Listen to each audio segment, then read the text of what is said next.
just met Robert Williams, and I have produced and co-directed a film called Robert Williams, Mr. Bitchin.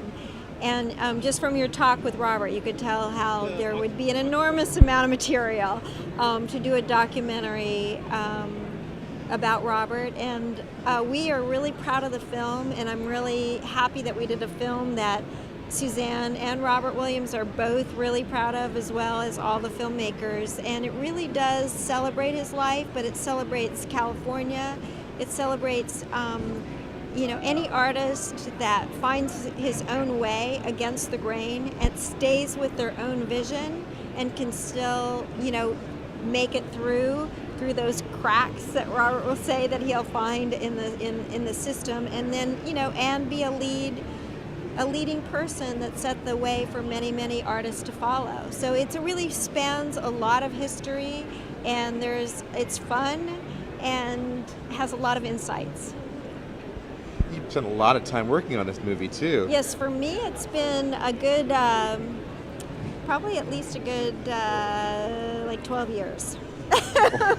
So I feel like it's an honor to be part of Robert Williams and Suzanne Williams' lives, and feel very much a part of their family now for life. I guess so. Why did the project take that long? And was it as long as you expected it to take? Or documentary, I've never done a documentary before, and they're very interesting in you don't really know how much you need to make a film, and you don't really know what the documentary is necessarily going to be always until you start getting into it, and then it starts to reveal itself. And there was many times we could have ended, but there was still development in his life and his career that was interesting. And as Robert says, there was sometimes we would start to work with certain groups of people, but this particular last group that we found was solidified to have a unified vision, and we were fortunate enough to wait long enough for the expansion of Robert doing sculptures, which is an amazing development in his career as well. So we were talking, he is actually doing the sculptures. Yes, and in the film you actually see that process from beginning to end, which is very exciting. And the very first time that they were shown at Tony Schifrazi Gallery in New York, and so you saw one here at Comic-Con, which is amazing. And it was pretty great that the film really took that development historically into that evolution of his career. So you're able to be there and see these things as they happen, really. Yes. I actually was very fortunate to go to Japan on a trip with Bob and Suzanne. My ex-husband is Mark Mothersbaugh Devo, and they were all in a group show in Tokyo. That we all got on a plane together with a bunch of cool artists, and that's when I first got to know him. What are some of the favorite stories that came out of the movie? Some of your favorite moments? That's a good question. I don't want to give away parts of the movie, but no spoilers. Okay, but there's I really loved when we went to Bob and Suzanne's house, and they rode unicycles. And you just met Bob, so he just had his 70th birthday this year. So this was only a few years ago that we went, and they both got on the unicycles and rode them. So that was really, really fun to see. And also his story about when they rode unicycles when they were younger, on acid. It's just, I won't spoil the movie, but it's a wonderful story in the film. So that was a gem day, because not only was the historical day a gem, but they're, showing us how they still can ride a unicycle.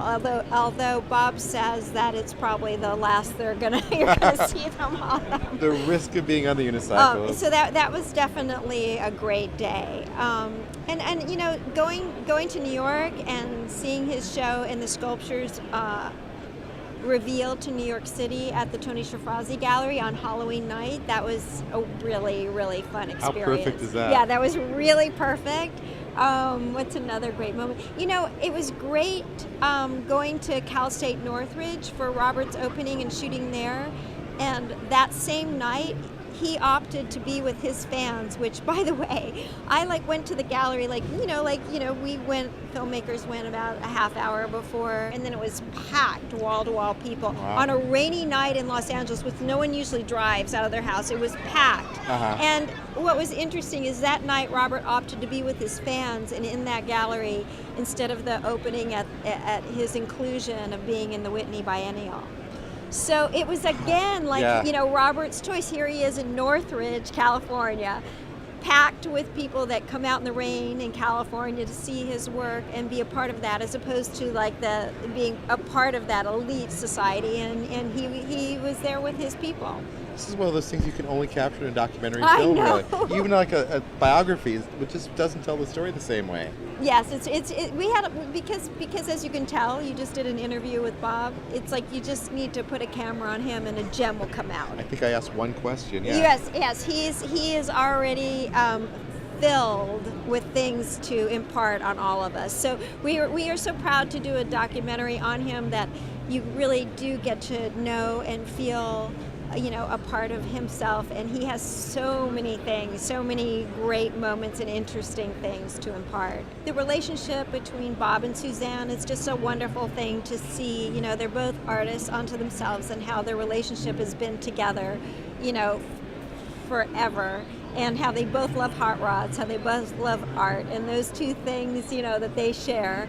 And it's kind of an inspirational journey on that level as well. In the movie, Bob also has some very interesting explanations of his process with the paintings, and his paintings are so rich in the amount of information that he imparts. Like, you may be seeing it and you may be understanding some of it, but to have this come from him and his explanation of the process, it's really fun to see that part in the movie as well. I really wanted to do a movie that we all just felt that we were proud with, that we were happy with. If other people are happy with it, that will be great as well. But we feel really proud of it. The ultimate compliment is that he loves it. He loves it. That was really important for me, is to have a film that he really could stand behind. That it's hard to say you could do a film good enough to do justice to Robert Williams, but I feel we came close.